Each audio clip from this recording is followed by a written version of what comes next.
رحمن رحمن ساعدني يا رحمن اشرح صدري قرآن. اعوذ باللہ من الشیطان الرجیم بسم اللہ الرحمن الرحیم ان تبدوا الصدقات فنعما ہی وان تخفوها وتؤتوها الفقراء فهو خیر لکم ویکفر عنکم من سیئاتکم واللہ بما تعملون خبیر لیس علیک ھداہم ولکن اللہ یہدی من یشاء وما تنفقوا من خیر فلانفسکم وما تنفقون الا ابتغاء وجه الله وما تنفقوا من خیر یوفى الیکم وانتم لا تظلمون للفقراء الذین احصروا في سبیل اللہ لا يستطيعون ضربا في الارض يحسبهم الجاهل اغنیاء من التعفف تعرفهم بسیماهم لا يسألون الناس الحافا وما تنفقوا من خیر فإن الله به علیم الذين ينفقون أموالهم بالليل والنهار سرا وعلانية فلهم أجرهم عند ربهم ولا خوف عليهم ولا هم يحزنون صدق اللہ العظیم۔ سورۃ البقرہ کی آیت نمبر 271 سے 274 تک تلاوت کی ہے۔ پہلے سے صدقات اور خیرات کا ذکر چلا آ رہا ہے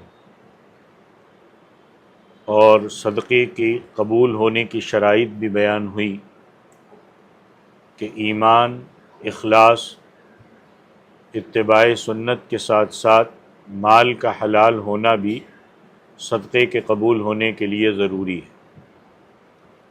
اگر ان میں سے کوئی شرط اگر نہ پائی گئی تو صدقے کا کوئی ثواب نہیں ہو،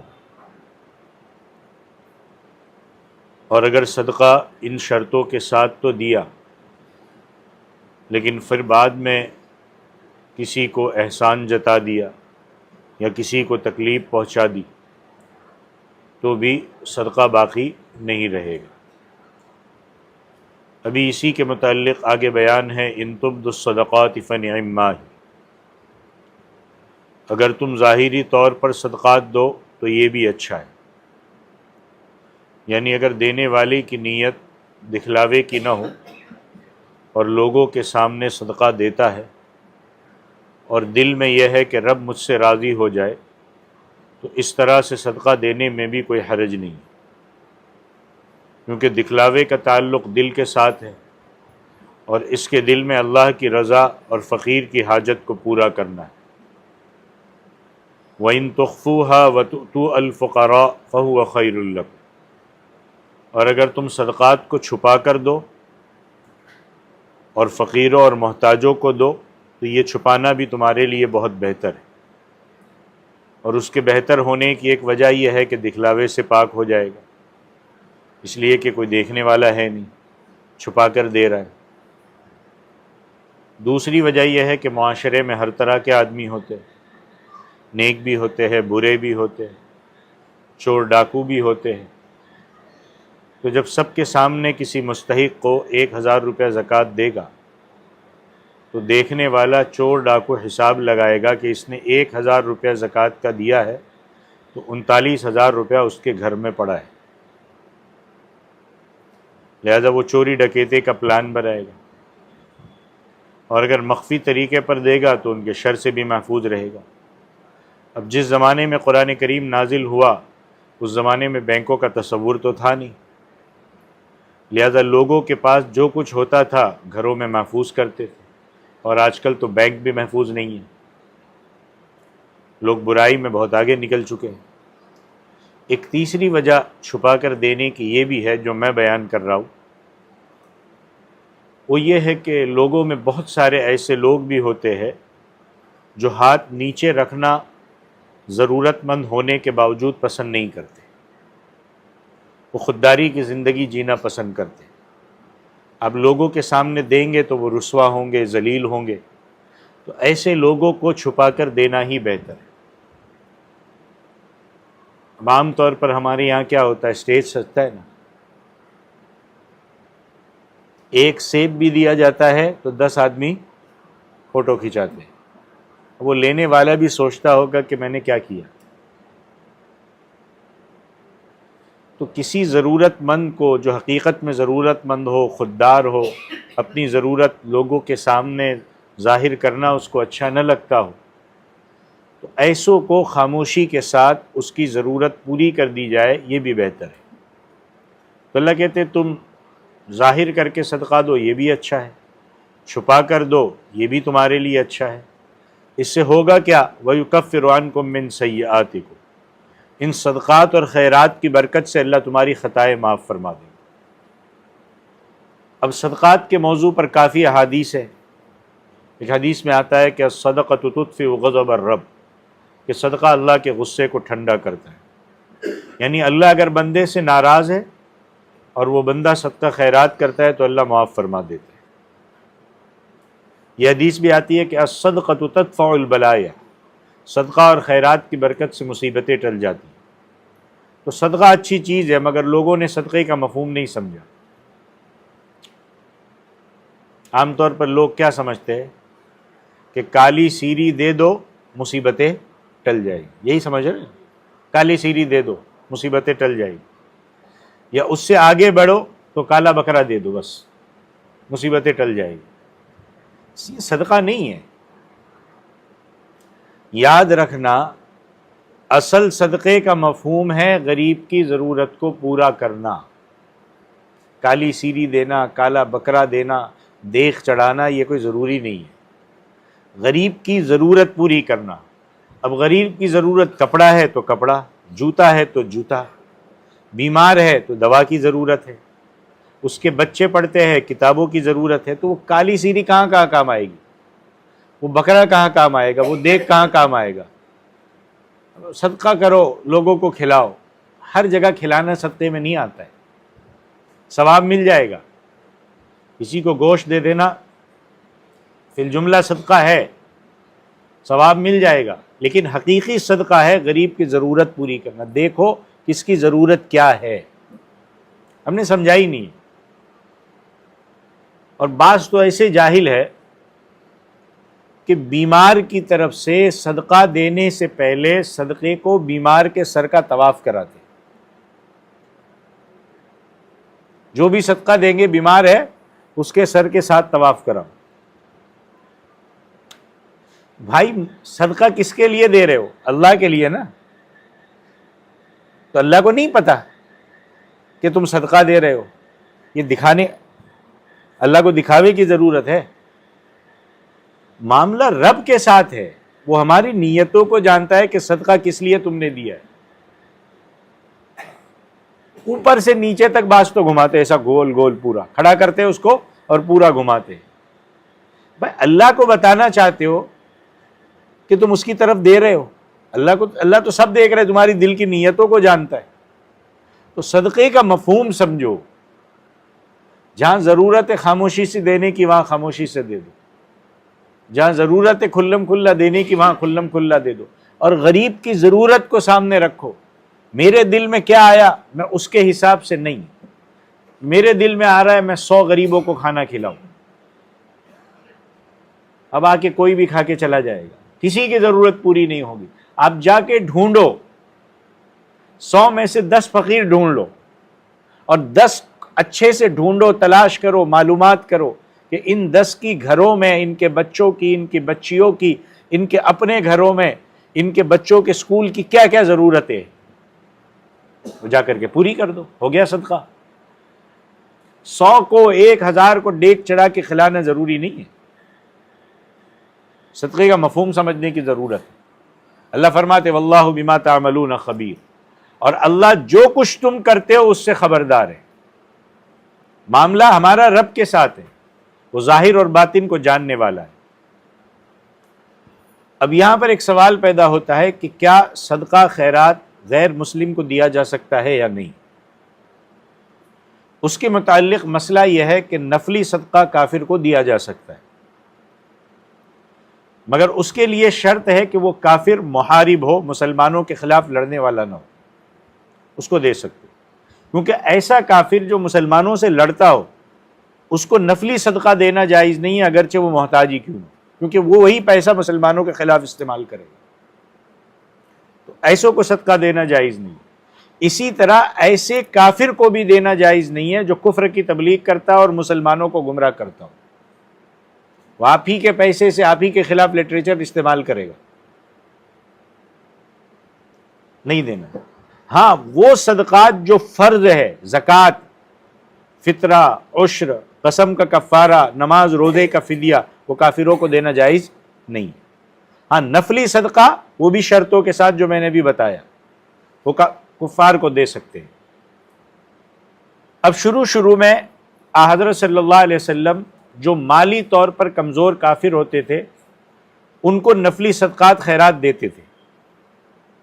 بعد میں آپ صلی اللہ علیہ وسلم نے اس نظریے کے تحت روک لیا کہ شاید تنگ ہو کر ایمان قبول کر لیں, تو اللہ نے ایک حکم نازل فرمایا, لیس علیک ھداھم ولکن اللہ یہدی من یشاء, کہ اے نبی کریم صلی اللہ علیہ وسلم ان کو ہدایت دینا آپ کے ذمے نہیں ہے, اللہ ہدایت دیتا ہے جس کو چاہتا ہے.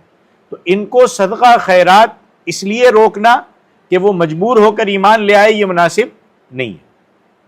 نفلی صدقہ دے سکتے کیونکہ ہدایت دینا اللہ کے اختیار میں, اللہ جسے چاہے ہدایت دے, اور ہدایت کے متعلق اللہ کا قانون ہے فمن شاء فلیؤمن ومن شاء فلیکفر, اپنی مرضی سے ایمان لاؤ, اپنی مرضی سے کافر رہو. جس کا جی چاہے اپنی مرضی سے ایمان اختیار کرے, جس کا جی چاہے اپنی مرضی سے کفر اختیار کرے. لہذا ایمان لانے میں بھی آدمی کی مرضی کا دخل ہے, اور کفر اختیار کرنے میں بھی اس کے ارادے کا دخل ہے. اور ہدایت اللہ اسے دیتا ہے من ینیب, جو اللہ کی طرف رجوع کرتا ہے, جو چاہتا ہے کہ ہدایت ملے اللہ اسے ہدایت دیتا ہے. لیکن جو نہیں چاہتا فلما زاغوا ازاغ اللہ قلوبہم, اللہ کہتے ہیں جب انہوں نے غلط راستہ اختیار کیا, ٹیڑھا راستہ اختیار کیا, تو اللہ نے بھی ان کے دل ٹیڑھے کر دیے. مطلب آپ جو فیصلے کرو گے, آپ جو چاہو گے, اس پر اللہ کے فیصلے آئیں گے. جو لوگ پیٹ پھیر کر کفر کی طرف جائے تو ایسا اللہ ایسے لوگوں کو جبراً ہدایت نہیں دیتا. ایک آدمی نماز پڑھنا ہی نہیں چاہتا تو اللہ جبراً توفیق نہیں دے گا. ایک آدمی کو کہا گیا کہ نماز پڑھو, کہا اللہ مجھے توفیق دیتا تو میں آ جاتا تھا. آپ چاہو گے تو اللہ توفیق دے گا. وہی آدمی گھر میں بیٹھا رہے اور کہے اللہ چاہے تو مجھے روزی دے دے گا, وہ ایسا نہیں کرے گا. وہاں وہ ایسا نہیں کرے گا, وہاں وہ برابر محنت کرنے کے لیے بھاگے گا. لیکن نماز کے لیے قدم کیونکہ نہیں پڑھنی ہے تو یہ بہانے نکلتے اس کو. آگے اللہ فرماتے وما تنفقوا من خیر فلانفسکم, کہ جو بھی تم مال خرچ کرو گے تمہارے اپنے لیے ہے, یعنی اس کا ثواب تمہیں ہی ملے گا. وما تنفقون الا ابتغاء وجہ اللہ, اور نہیں تم خرچ کرتے مگر اللہ کو راضی کرنے کے لیے. اب اس میں اس بات کی ترغیب دی گئی کہ صدقات اور خیرات اللہ کو راضی کرنے کے لیے کرو, شہرت کے دکھاوے کے لیے, شہرت کے لیے. ایک بہت بڑی بیٹھک بنا دی اور بیٹھک بنا کے اس پہ بڑا اس کا نام لکھ دیا. آپ نے کیا تو صحیح لیکن شہرت ہو گئی, اس میں دکھاوا ہو گیا. اس میں آپ نے لوگوں کے لیے پانی کی ٹنکی چالو کی, پانی کی پرب بنا دی کہ لوگوں کو پانی پلایا جائے یہاں سے, اس میں آپ اپنے اپنا نام چڑھا دیا. اللہ کی رضا کے لیے, شہرت کے لیے, دکھاوے کے لیے, بڑائی کے لیے نہ کرو. بھائی کہیں آپ دینا چاہتے ہو دے دو اللہ کے بندے کے نام سے. یہاں تو ہوتا ہے ایسا کہ رسید میں نام آگے پیچھے بھی ہو گیا نا, نہیں اس کو صحیح کرو. بھائی آپ کی نیت تو اللہ جانتا ہے, نام سے کیا لکھا ہے, کیا کیا کیا کرنا ہے نام سے, فلانے کے نام سے اور فلانے کے نام سے اور فلانے کے یہ سے. آپ اپنے دل میں نیت کر دو, اللہ کا بندہ سمجھ کر دے دو, باقی اللہ بہتر جانتا ہے. تو شہرت دکھاوا بڑائی کے لیے نہ کرو. وما تنفقوا من خیر یوفى الیکم, اور جو بھی تم مال خرچ کرو گے اللہ کی طرف سے تمہیں پورا پورا بدلہ دیا جائے. عام بدلہ کتنا ہے؟ 10 گنا. من جاء بالحسنۃ فلہ 10 امثالها, کہ جو ایک نیکی کرے گا اللہ اس کو 10 گنا اجر عطا فرمائے. اور وہ نیکی جو اللہ کے راستے کی مد میں ہو, اس کا ادنا ترین بدلہ 700 ہے، اور اس سے زیادہ کتنا؟ واللہ یضاعف لمن یشاء، اللہ بڑھاتا ہے جس کے لیے چاہتا ہے۔ تو اللہ کہتے ہیں جو بھی مال تم خرچ کرو گے اللہ کی طرف سے تمہیں پورا پورا بدلہ دیا جائے گا، وَأَنْتُمْ لَا تُظْلَمُونَ، اور تم پر ظلم نہیں کیا جائے گا، تمہاری کوئی نیکی کم نہیں کی جائے گی۔ اب سوال یہ ہے کہ صدقہ اور خیرات کن لوگوں کو دینا ہے؟ تو اللہ نے فرمایا لِلْفُقَرَاءِ الَّذِينَ اُحْصِرُوا فِي سَبِيلِ اللَّهِ،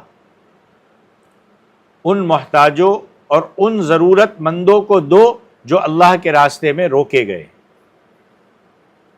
لا يستطيعون ضربا في الارض، وہ زمین میں چلنے پھرنے کی طاقت نہیں رکھتے، یعنی انہوں نے اپنے آپ کو پورا وقف اللہ کے دین کے لیے کر دیا ہے، اب وہ محنت کرنے جائیں گے تو یہاں نقصان پہنچے گا۔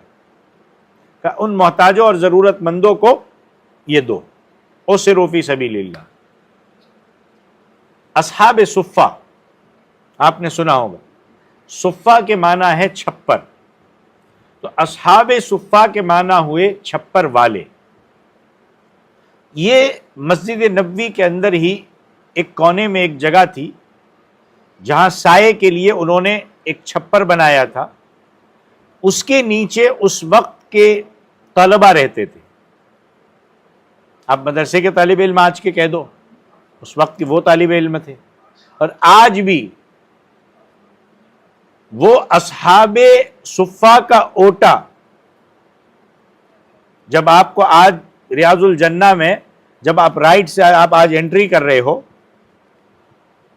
جہاں سے ریاض الجنہ میں جانے کے لیے راستہ ہے، وہاں جیسے ہی آپ جس دروازے سے انٹری کرو گے ایک اوٹا آج بھی بنا ہوا ہے پورا ویسا، اس کو انہوں نے کھلا چھوڑا ہوا ہے، وہاں تھے اصحاب صفہ رہتے تھے پورا۔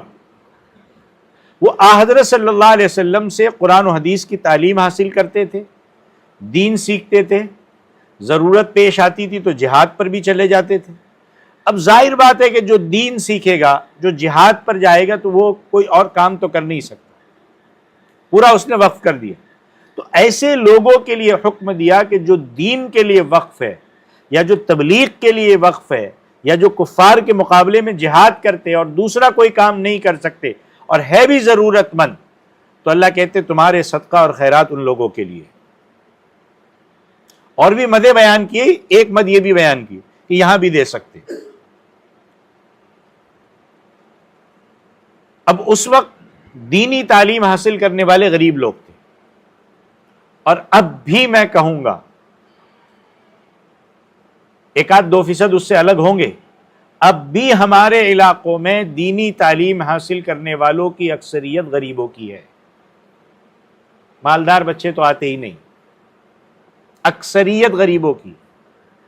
غریب جو کہیں نہیں چل پاتے مدرسے میں ڈال دو، اور پھر امت ان سے نتیجہ مانگتی ہے کہ آپ کچھ کر کے دکھاؤ، اور مدرسے والے کر کے دکھاتے ہیں۔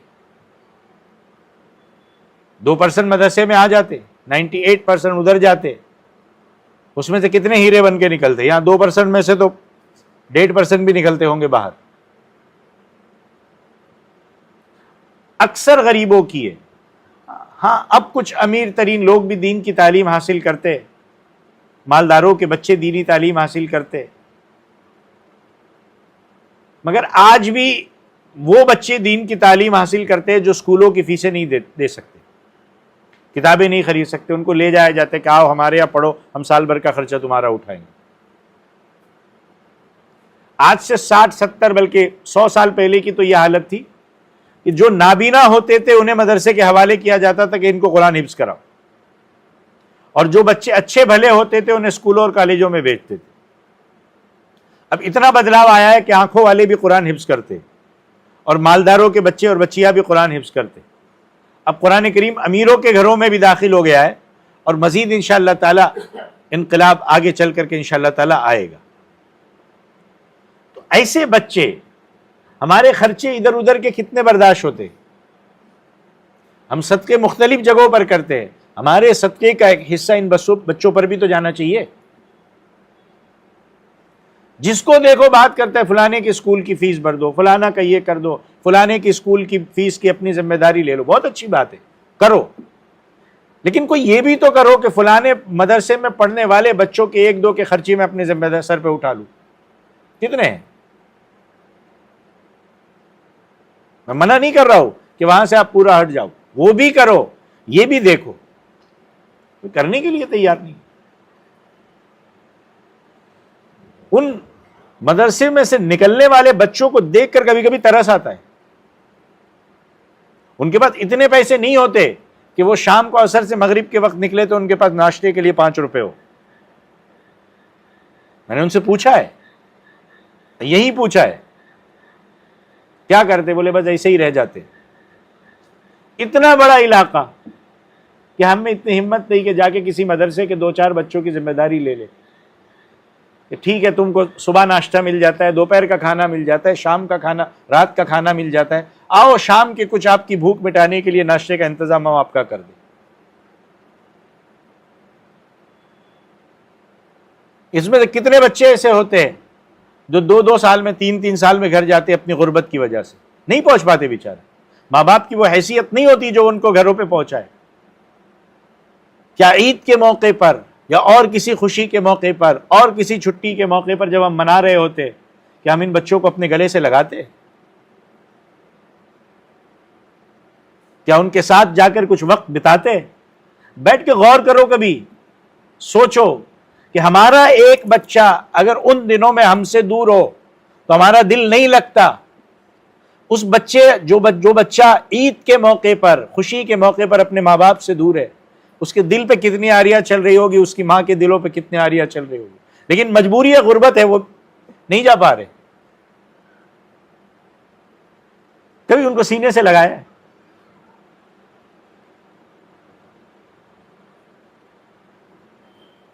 سوچو بیٹھ کے. یہ ذمہ داریاں اٹھانے کی ہے، یہ کام کرنے کے ہے. اور اس حد تک ہمیں سوچنا پڑے گا. جب اس بچے کو گلے لگاؤ گے نا، اس بچے کی خوشی میں شامل ہوں گے، پھر اس بچے کا کھلتا ہوا چہرہ دیکھ کر آپ کو جو خوشی محسوس ہوگی نا، وہ کبھی نہیں محسوس ہوگی. آپ کو کبھی نہیں ملے، کہیں خوشی نہیں ملے گی. آپ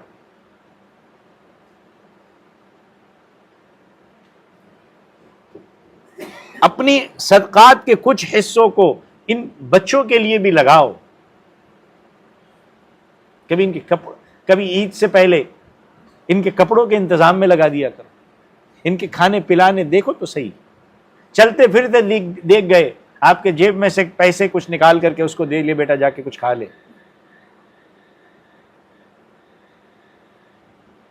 ہم یہاں 4 مہینہ رہتے ہیں نا، 3-4 مہینے میں ایک بار گھر پہ جاتے. وہ 4 مہینے ہمیں پتا ہے ہم کیسے گزارتے ہیں. حالانکہ وہاں سب کچھ ہے، ہمارے بچوں کے پاس سارا اطمینان ہے، سب کچھ ہے، لیکن وہ دوری ہمیں محسوس ہوتی ہے. ان بچوں کو کیا ہوتا ہوگا؟ تو اپنی ضرورت میں سے کچھ حصہ فکر کریے، سوچئے، لوگوں کو متوجہ کیجئے. ایک اسکول کا بچہ 10ویں پاس کر کے آیا، ساروں کی جیب سے پیسے نکلتے ہیں، مبارکبادی نکلتی ہے، مٹھائیاں بٹتی ہے، پارٹیاں دی جاتی ہے، خوشیاں مبارکباد دی جاتی ہے. اور انہی مدرسوں میں سے کچھ بچے قرآن اپنے سینوں میں پورا حفظ کر لیتے ہیں. کتنے لوگ ان کی جب اس خوشی کے موقع پر ہم میں سے علاقہ والے جا کر کے شریک ہوتے اور جا کر ان کو بات، ہم تو جانا بھی گوارا نہیں کرتے. اعلان کیا جاتا ہے کہ فلانی جگہ پر ان کی دستار بندی ہے، کتنے جاتے ہیں؟ غور کریے. بہرحال آئیے واپس قرآن کی طرف. للفقراء الذین احصروا فی سبیل اللہ. یہ صدقات ان محتاجوں کے لیے ہے جو روک دیے گئے اللہ کے راستے میں. لا یستطیعون ضربا فی الارض. اس زمین میں چلنے کی طاقت نہیں رکھتے. یحسبهم الجاہل اغنیاء من التعفف. ناواقف آدمی ان کو سمجھتا ہے کہ مالدار ہے سوال سے بچنے کی وجہ سے. وہ کسی کے سامنے اپنی ضرورت پیش نہیں کرتا، وہ سمجھتے اس کے پاس سب کچھ ہے. تعرفهم بسیماہم. اللہ کہتے تو ان کو پہچانے گا ان کی علامتوں کے ساتھ. لا یسألون الناس الحافا. یہ نہیں سوال کرتے لوگوں سے چمٹ کر. جیسے فقیر پیچھے لگ جاتے پیشے ور، ایسے یہ پیچھے نہیں لگتے. ایسوں پہ خرچ کرو. اللہ نے ڈیفینیشن سمجھایا. یہ جو پیشے وروں کو دے کر کے ان کی عادتیں خراب کرتے ہو، یہ اسلام کا مزاج نہیں ہے. یہ پیسے بچاؤ اور حقیقی ضرورت مندوں تک پہنچاؤ. پیشے وروں کو دینا چھوڑو. ان کے اندر عادت ڈالو کہ خود محنت کرو. جب آپ دیتے ہو، ایک محنت مزدور دن بھر کی دھوپ میں محنت کر کے 1000 روپے 800 روپے کماتا ہے، یہ اس سے زیادہ مانگ کر کے کما لیتے ہیں، اور پھر جا کے شراب بھی پیتے، پھر جا کے سود پہ پیسے بھی دیتے. اس سے بہتر ہے جا کر کے جو حقیقی ضرورت مند ہے ان کو دو. اور اللہ کہتے ہیں وما تنفقوا من خیر، جو بھی تم مال خرچ کرو گے فإن اللہ بہ علیم، اللہ ان کو جانتا ہے. اب آگے یہ مسئلہ بیان ہو رہا ہے کہ صدقہ اور خیرات کے لیے کوئی وقت متعین نہیں ہے. ہم نے متعین کر دیا کہ رمضان آئے گا تو دیں گے. کوئی وقت متعین نہیں ہے. زکوٰۃ کے لیے کوئی وقت متعین نہیں ہے. ضرورت مند آیا دے دو. رمضان کے ثواب کا انتظار مت کرو، اس وقت اس کی ضرورت پر آپ دے دو گے، ہو سکتا ہے اللہ رمضان سے زیادہ ثواب آپ کو دے دے. الذین ينفقون اموالهم باللیل والنہار، وہ لوگ جو خرچ کرتے ہیں اپنے مالوں کو رات کو اور دن کو. یعنی صدقہ اور خیرات کے لیے کوئی خاص وقت متعین نہیں ہے. 24 گھنٹے میں جب چاہو خرچ کرو. ہم لوگوں نے تو صدقہ خیرات کے لیے جمعرات متعین کی ہوتی ہے کہ جمعرات آئے گی تو صدقہ کریں گے، یا فلانا دن آئے گا یا فلانا خاص موقع آئے گا تو خیرات ہوگی. قرآن کا حکم ہے کہ رات کو کرو، دن کو کرو، سرًا مخفی طریقے پر کرو، وعلانیتاً کھل کے کرو، چھپا کے کرو، لوگوں کے سامنے کرو. نیت صاف ہے، جس طرح چاہو خرچ کرو، کوئی وقت متعین نہیں ہے. اور یہ مسئلہ یاد رکھنا، تم نے کسی مسکین کو 10 روپے دیے اس نیت کے ساتھ کہ اے پروردگار اس کا ثواب میرے والدین کو پہنچا. دیکھو یہ بھی صدقے کا ایک ثواب پہنچانے کا بہتر طریقہ سمجھ لو. ہاں، ثواب پہنچانے کے لیے دیگے چڑھانا ضروری نہیں ہے، دن متعین کرنا ضروری نہیں ہے، لوگوں کو جمع کرنا ضروری نہیں ہے. ایسے دکھاوے کا ثواب شاید پہنچتا ہے، نہیں پہنچتا مجھے نہیں پتا، اور زیادہ تر تو نہیں پہنچتا. آپ چپکے سے خاموشی سے ایک فقیر کو آپ نے 10 روپے دے دیے اور دل ہی دل میں کہا اے اللہ اس کا ثواب میرے فلانے انتقال ہوئے رشتہ دار کو پہنچا دے. یہ ثواب پہنچانے کے لیے کوئی خاص طریقہ نہیں ہے کہ یہ ہونا چاہیے اور یہ ہونا چاہیے اور یہ کرنا چاہیے اور یہ کرنا چاہیے. کوئی خاص طریقہ نہیں ہے. اللہ محتاج نہیں ہے ثواب پہنچانے کے لیے ان چیزوں کا. آپ نے 10 روپے صدقہ کر دیے، اللہ اس کا ثواب میرے والدین کو پہنچا دے، اتنا اس دینے والے کو بھی ملے گا. پہنچے گا تو پہنچے گا ہی، اتنا ثواب اس کو بھی ملے گا جس نے دیا ہے. 2 رکعت نماز پڑھی، 3 مرتبہ سورہ اخلاص پڑھی اور نیت کی خاموشی کے ساتھ، اس میں زیادہ ملے گا کہ اللہ اس کا ثواب ہمارے والدین کو، ہمارے دادا دادی کو، ہمارے نانا نانی کو، جتنے لوگوں کی نیت کرو ان سب کو برابر ثواب ملے گا، اور پڑھنے والے کو بھی پورا ثواب ملے گا. خسارے والی کوئی بات نہیں کہ تم نے خیرات کر کے یا پڑھ کر ثواب پہنچایا تو تم محروم آ گئے، ایسا کچھ نہیں ہے. سارا ثواب آگے ہو گیا، تم کو کچھ ملا، ایسا کچھ نہیں ہے. سب کو برابر ملے گا. تو ایسا بھی پہنچایا جا سکتا ہے ثواب.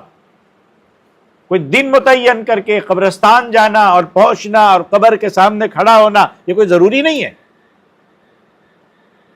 میں یہاں بیٹھا ہوں، 1 سیکنڈ میں یا 10 سیکنڈ میں نے قل ہو اللہ پڑھی اور بس دل میں کہا اللہ اس کا ثواب میرے دادا دادی کو پہنچا دے. ابھی یہ آپ اس مجلس میں بیٹھے، یہ ثواب سے خالی نہیں ہے. آپ نے دل ہی دل میں کہا کہ اللہ اس مجلس کا ثواب میرے دادا دادی کو پہنچا دے. یہ ثواب کے طریقے ہیں. ہم نے بہت پرتکلف کر کے ہمارے اوپر ضرورت سے زیادہ غلط چیزیں عائد کر لی. سب کو برابر ملے گا.